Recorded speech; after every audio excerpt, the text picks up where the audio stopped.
Hello guys, good morning. So another day, another farm na naman tayo for today. So for today's video, nandito po tayo ngayon sa Calauag, Quezon, kung saan maglulocate po tayo na isang property na may lot area na 30,000 square meter or 3 hectares po. Ano po? So ito po ay along Barangay Road, and then at the same time, as you can see, pasok po yung ating sasakyan. So ito po ay natuhog din ng kalsada. Ano po? So left and right, meron po tayong property.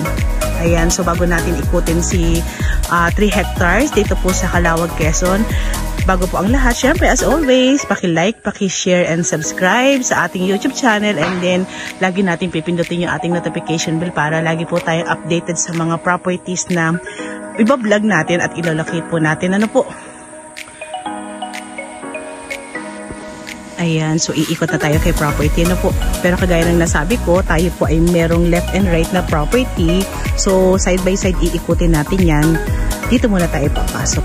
Ayan, so let's go. Ayan. So kagandahan lang kasi kay property, yung pinaka road niya papunta dun sa pinaka area is kapantayan lang. Ano po? So pwede tayo magpasok ng sasakyan natin dun sa kahabaan ng frontage na nasa halos 120 meters. So medyo mahaba yung frontage natin, kaya anywhere po pwede tayong mag-park ng ating sasakyan. So kagandahan pa kasi flatland lang siya, pero meron po siyang area na hindi flat, pero napaka konti lang yung part na yun. Siguro I think mga nasa 20%. Ayan. And then the rest is flat na po.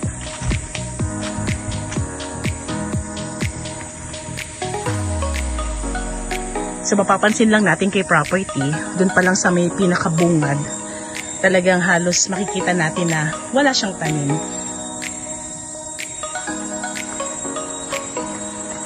And then masukal. Pero yung sukal niya is hindi damo, kundi yung mga kahoy na katulad po niya. Ano po? So ayan. Meron pang akong nakita rito na mga punong kahoy na sobrang laki. So mga halos kasing laki na ng bata, ng katawan ng bata, kumbaga. Ayan oh, lalaki oh. So yun yung mga kahoy na pa pwede natin ipauling para at least malinis natin si property.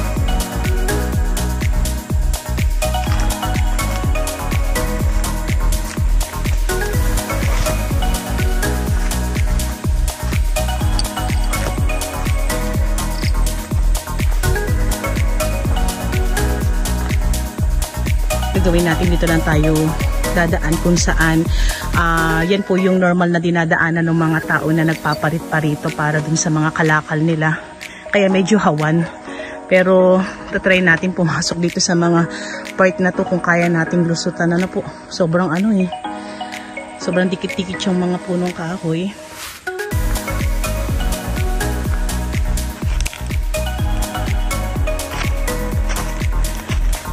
Ayan, so dun sa kinakatayuan ng aking mga kasama, hanggang dun lang yung pinaka boundary niya to another property.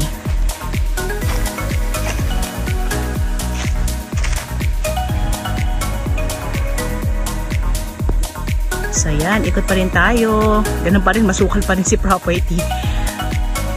So pakita ko lang po sa inyo yung pinaka muhon na nakita namin dito sa may pinakalikod. So ito po yung muhon natin, and then itong kabila na to, itong mga may nakatanim na mahogany, yan po ay hindi na po sakop. Ano po? So hanggang dito lang si property. And then yung muhon na yan ay tutugon po iyan dun sa may pinaka kabila kung saan tinuhog nga po tayo ng kalsada na nasa ating left side, kasi right side po yung pinasok natin. So, tansyado ko po, estimate ko lang po, buhat dito sa may pinakamuhon na to, kung tayo po ay lalabas from Barangay Road, tayo po ay nasa 80 meters. Ito po kasing si property ay courting panyo. So, may sukat na po ito. Ano po? Pero kung sakali, gusto nyo pa rin ipasukat si property, ipa-relocate, pwedeng-pwede naman po. Ano po?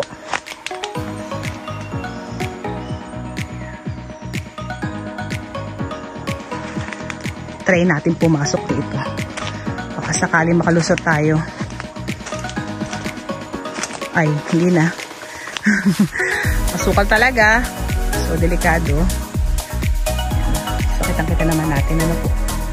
Talagang Safety first muna tayo. Mahirap na. Kuha kami na igid pero Ayan, so meron tayong source ng tubig dito na po pwedeng inumin. Sinanay kami po. Pang inom nyo po yan? Oo. Lalagyan ko kami. Meron kami dong tubig kaya lang ay Mas masarap po dito. ito ay natural na ano ikit sa nawasa talaga. Ang dami po talagang kahoy dito. Ano po? Ang dami oh. Dami yan. Hindi niya yan pinahapay at kami ayaw niya ipakibot yan. Oo, ang dami po. Talagang ano. Taga dyan lang po sa Lopez.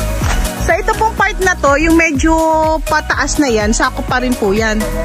So ito yung part na sinasabi ko po sa inyo na nasa 20% slope na napaka-gradual naman, kaya naman niyang akyatin. So, mapapansin po natin yung ibang puno is nakatumba na po. Ano po? So yan po ay unti-unti nang pinapa-clearing nung may-ari. Ayan. So kung sakali naman daw pong mabenta si property sa panahon na kiniklearing po niya, papa-stop naman niya yan. So magpapatuloy na lang po ng pagpuputol ng puno ay yung makakabili. Pero sa ngayon po, ang mga pinapaputol pa lang niya is mga niyog. So wala pa siyang pinapaputol ng mga hardwood. Ayan, kung madidinig niyo, ayun o. Ayan, marami tayong kawayan. Tapos dun sa may part na yun, talagang napakarami po talagang mga hardwood. Kumukuha ng tubig sila.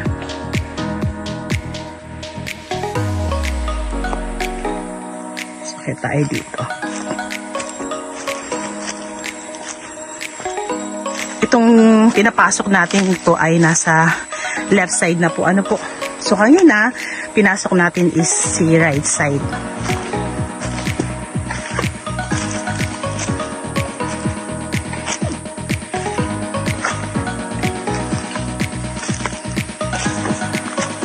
So, ayan yung mga niyog na pinapuputol na ni tatay.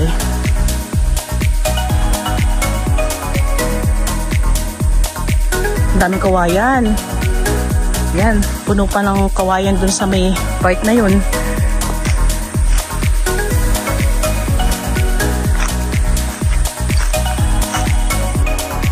So yan, ikot pa rin tayo kay property. Pero same pa rin ang itsura kung ano yung nakita natin dito kay right side. Ganun pa rin yung left side. So marami pa rin talagang mga punong kahoy dito. So kanina habang nag-iikot kami, may kasama kaming guide. So ang sabi po niya, itong mga puno na to ay may kumukontrata na gustong i-clearing. So ang pinakatawad daw po nila ay nasa 60,000. Yung malalaking puno lang po ang kukuhanin nila.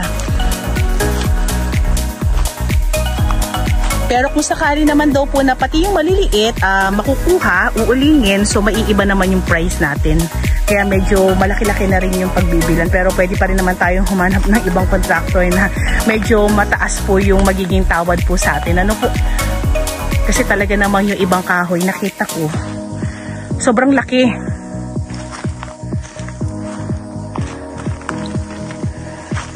Yun naman ay tawad lang nila. Pwedeng mas tumaas pa doon kung sakali. Yan, pwede nating gamitin kung sakaling ipasusukat natin kay property. At least meron na tayong pagbibilan. Gusto ko sanang pumasok doon sa area na yun. Kailan talagang masukal.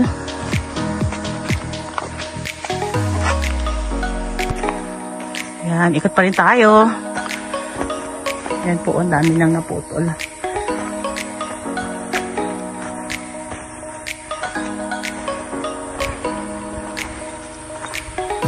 Wala talaga ako makitang ibang tanim. Pero meron naman ako nakitang mga ilang puno ng kaimito dito. Bukod doon, wala pa.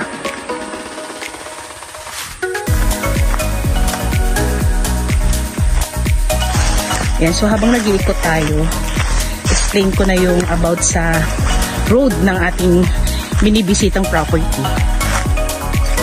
So kung tayo po ay lalabas ng pinaka provincial road, tayo po ay nasa 5 kilometers. Ano po? So medyo mahaba-haba, pero good thing naman po dito kasi yung dinaanan natin 5 kilometers na yun ay nasa 3.5 na po yung ating cemented road, and then 1.5 kilometers naman po yung hindi pa nasisemento. Pero ang kagandahan po nun, kahit hindi siya sementado pa, ay maganda yung pinakadaan niya. So pasok na pasok yung ating sasakyan, and then at the same time yung pinakalupa niya hindi siya maputik. So medyo mabato pero pino, so hindi tayo mag-worry.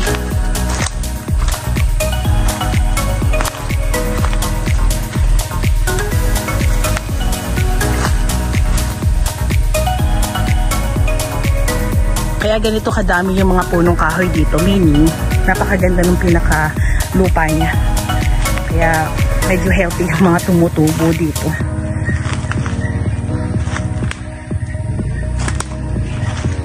Yan, nadidilig natin yung sasakyan, umaahon. Kasi nga po ay hindi na mapapanglaw yung titira dito ay makakabili dito kasi ang daming mga kabahayan dito. Yan, pinipilit natin pumasok dun sa pinakaloob. Ay talaga masukal. Ang daming kahoy. Ito pag nalinis po si property, napakaganda itong property na to. Sa mga buyers ko po na naghahanap ng property na pagbaba nyo ng sasakyan, ayan, farm lot na. So i-avail nyo po itong property nito. Napakaganda. And then at the same time, ito po ay mura. Ano po? So nasa description box po namin ang price. And then, sa mga hindi ko nabanggit about sa details ng property na to, ayan, nasa description po namin. So, pindutin nyo na lang po yun.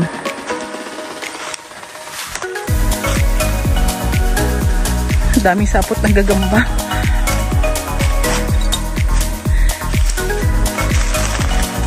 So, si property po ay TCT title, and then, kagandahan nito, buhay na buhay po sila owner.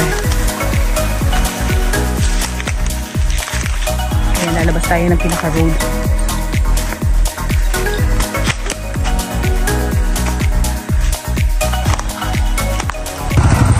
May mga dumadaan na tricycle dito. Bali yan po, pwede natin sasakyan yan patungo dun sa may pinaka-labas.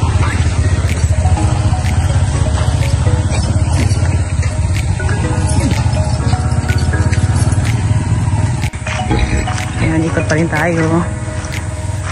So dito pa rin tayo sa may pinaka left side. Yan, flat na flat pa rin po yung area natin.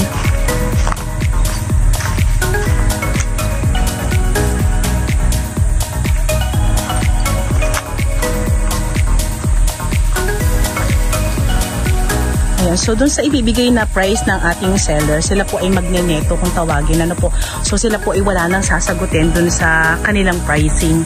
So, ang sasagot po ng lahat ng gastusin sa panahon ng ating bentahan ay ang ating buyer.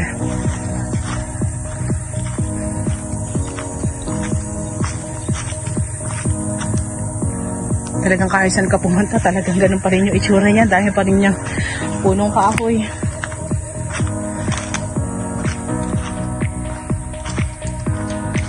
Pero kagandahan nito, magiging pera yung mga kahoy natin.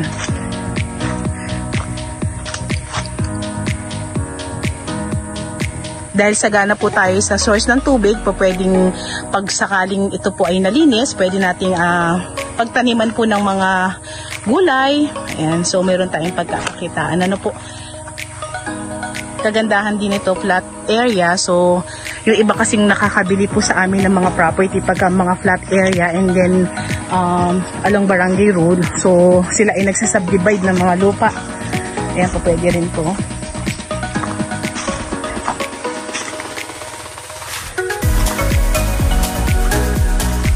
Nagigilid lang tayo kasi ang sukal talaga. Ayan, lalak ng puno dito.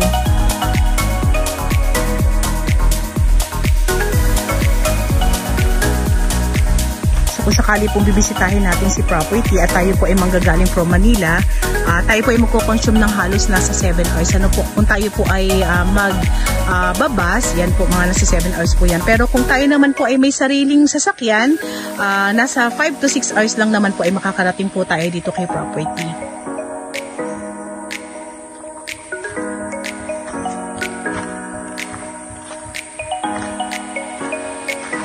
kagandahan nito, napakalapit ng ating kuryente. So magtatap lang tayo from property to barangay road. So napaka-easy ng wire na kailangan natin.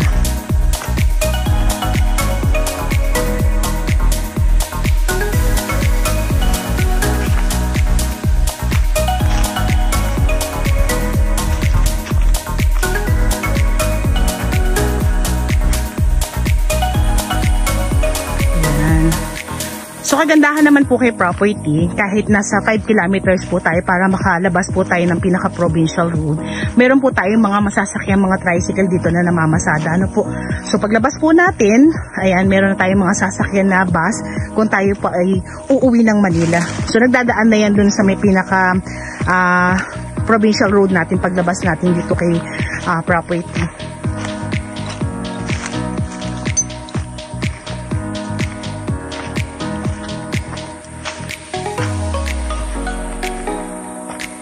Kagandahan nito, napakaganda ng pinaka-quality ng lupa niya. Yung sa pagkakasukat. Hugis panyo lang. So, nasa 4 na muhon lang yung halos na nakabaon po kay property. Ano po? Talagang linisin lang siya, pero napakadali naman po magpaganda ng isang property, lalo kung halimbawa na ito po ay tataniman natin ulit. Ang kagandahan po nito is napakaganda po nung tayo ng pinaka-lupa niya. So yun yung bentahin niya.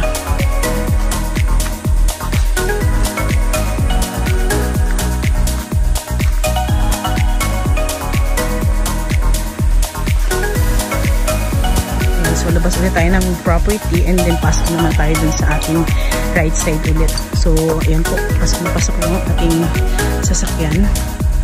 And then yung kaya na i-explain ko po sa inyo na ganyan po yung pinaka-lupa natin, na hindi naman tayo mahihirapan pumunta dito kasi wala masyadong putik pagka ganyan yung pinakakalsada.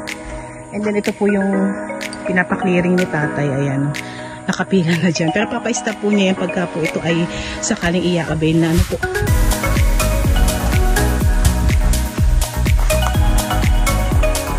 Pantayan po si property kung sa may pinaka-road. Ayan. Ayan yung mga kasama ko. Pasok na tayo dito. Una natin kung cherry natin pasukin pa. Sukal. Parang hindi kaya. Atras tayo. Ayan. Yan po kung mapapansin natin, hindi yan bundok ano po. So yan pong mga dahon na yan o yung damo na yan, kinapitan na lang po yung mga kahoy. Kaya nakarating na yung pinakadamo natin dun sa may pinakatuktok ng ating mga kahoy. Pero yan po ay flat pa rin po. Balik tayo. Hindi natin kayang pasukin. Masyadong masukal. So dyan tayo galing, dyan tayo pumasok. And then, kung ito po ay tatagusin po natin, yan po ang labas po niyan ay Barangay Pis-Ipis, kung saan lulusot po tayo ng pinaka Lopez po. Ano po, pero sa ngayon, hindi po tayo pa pwedeng dumiretso dyan kasi kabayo pa lang or single na motor pa lang po ang kaya po dyan. So yan po ay ongoing barangay road na tatagos nga po dun sa may pinaka Lopez. So mas madali kung sakaling dito po tayo galing and then gusto natin pumunta ng bayan ng Lopez, dyan lang po tayo. So ayan, nandito tayo sa may pinaka-barangay road. So magbabaybay na lang tayo ng pinaka-frontage niya. Hindi na tayo papasok sa ibang part. So ito yung pinaka-line ng kuryente po natin. Ayan, yun yung poste. Hindi na talaga natin kakayanin pumasok dito. Mas masukal po yung pinaka-right side kesa dito sa may left side. Kasi doon na unang nag-clearing sila. So medyo nahahawan na yun ng konti. Yung mga puno po natin, hindi ako masyadong familiar ha. Pero ayon po doon sa aming guide, ang mga punong nakatanim dito is merong anilaw, may malatubig, may konting mahogany. So yung iba hindi ko nakilala. So kung sakali magustuhan nyo si property, ayan, pwede nyo na po kaming i-message sa aming WhatsApp and Viber na nasa taas ng screen. Ay, ang lalaki ng puno dito. So ready na po kami for reservation. So by the way, it's me again, Olive, dito po sa Greenfield Realty.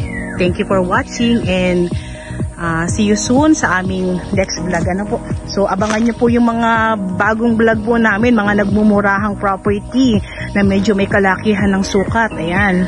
So para maka-avail naman kayo. Ayan, sukal.